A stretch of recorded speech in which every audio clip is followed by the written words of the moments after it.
नमस्कार, आप देख रहे हैं विश्व विमर्श। नजरिया में आपका स्वागत है। आपके साथ मैं हूं निरंजन मार्जनी। हमारा आज का विषय है सऊदी अरब, तुर्की और पाकिस्तान के बीच हाल ही में हुआ रक्षा समझौता।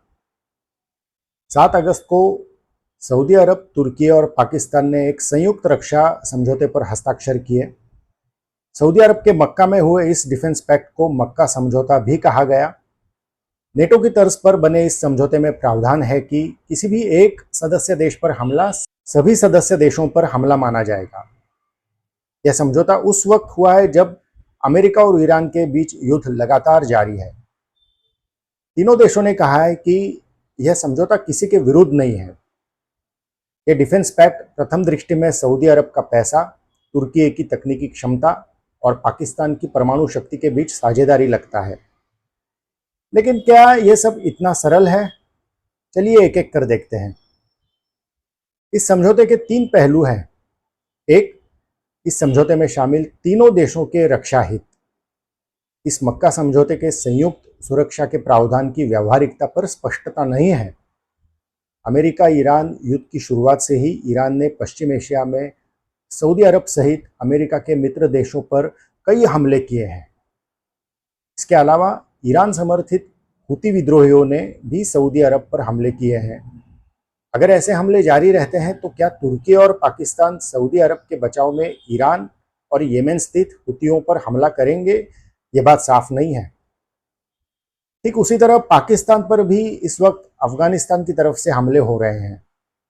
तो क्या ऐसे में सऊदी अरब और तुर्की अफगानिस्तान पर हमला करेंगे? यह भी कहा नहीं जा सकता। तुर्की इस समय किसी भी देश से प्रत्यक्ष रूप से किसी भी युद्ध में उलझा हुआ नहीं है, लेकिन तुर्की इजराइल को एक खतरे के रूप में देखता है। रणनीतिक दृष्टि से सीरिया में इजराइल और तुर्की के हित आपस में टकराते हैं। यहाँ फिर सवाल खड़ा होता है, अगर किसी कारण तुर्की और इजराइल में युद्ध की स्थिति पैदा होती है तो सऊदी अरब और पाकिस्तान का रुख क्या रहेगा? पाकिस्तान के लिए भारत उसका सबसे बड़ा दुश्मन है।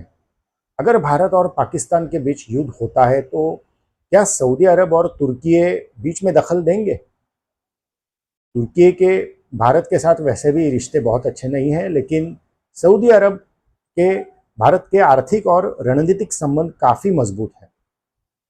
भारत और सऊदी अरब के बीच रणनीतिक साझेदारी है।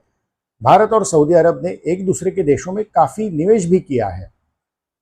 सऊदी अरब भारत के सबसे प्रमुख व्यापारिक साझेदारों में से एक है। इसलिए भारत पाकिस्तान युद्ध में सऊदी अरब के लिए कोई एक पक्ष लेना आसान नहीं होगा। इस मक्का समझौते का दूसरा पहलू है अमेरिका और चीन के बीच भू राजनीतिक प्रतिस्पर्धा। अमेरिका का ईरान के खिलाफ चल रहा युद्ध एक तरह से पश्चिम एशिया में अमेरिका की चीन को चुनौती है।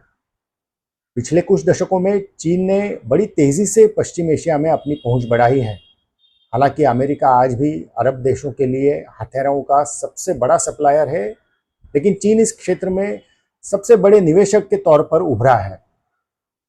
चीन ने अरब देशों सहित तुर्की, पाकिस्तान और ईरान में बहुत निवेश किया है। अब चीन के 3 करीबी मित्र देशों ने यह डिफेंस अलायंस बनाया है।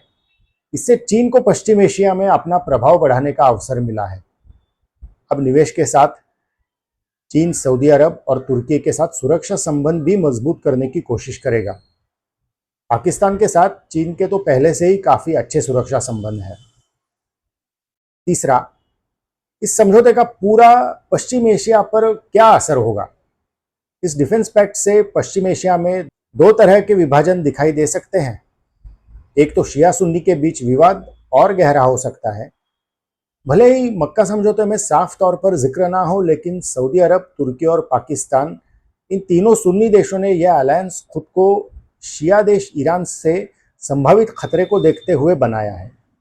सुन्नी अरब देश पश्चिम एशिया में ईरान के प्रभाव को शिया क्रेसेंट कहते हैं। शिया क्रेसेंट का मतलब है ईरान, इराक, सीरिया, लेबनान और बहरीन जैसे शिया बहुल आबादी वाले देशों का समूह। पश्चिम एशिया में वर्चस्व की लड़ाई अक्सर इस्लाम के सुन्नी और शिया संप्रदायों के बीच संघर्ष का रूप लेती है। मक्का समझौता सुन्नी शिया संघर्ष को और बढ़ा सकता है। दूसरी बात, सुन्नी शिया विभाजन के कारण अरब देशों के बीच भी तनाव बढ़ सकता है। सीरिया, लेबनान, इराक और बहरीन शिया बहुल अरब देश हैं। सुन्नी अरब और शिया अरब देशों के बीच मतभेद की संभावना भी अभी पैदा हुई है। सऊदी अरब, तुर्की और पाकिस्तान ने भले ही यह समझौता अपनी सुरक्षा निश्चित करने के लिए किया हो, लेकिन इस समझौते में पश्चिम एशिया में अस्थिरता और ज्यादा बढ़ने के आसार दिख रहे हैं। तो आज हमने देखा कि किस तरह पश्चिम एशिया में नए रणनीतिक समीकरण तैयार हो रहे हैं। अब आपसे हमारी अगली मुलाकात जल्द होगी एक नए विषय के साथ। नज़रिया का यह एपिसोड आपको कैसा लगा, यह आप हमें कमेंट सेक्शन में बता सकते हैं और हमारे यूट्यूब चैनल को ज़रूर सब्सक्राइब कीजिए। आप हमें सोशल मीडिया वेबसाइट्स पर भी फॉलो कर सकते हैं, जिनकी डिटेल्स आपके स्क्रीन पर हैं। विश्व विमर्श के साथ जुड़ने के लिए धन्यवाद।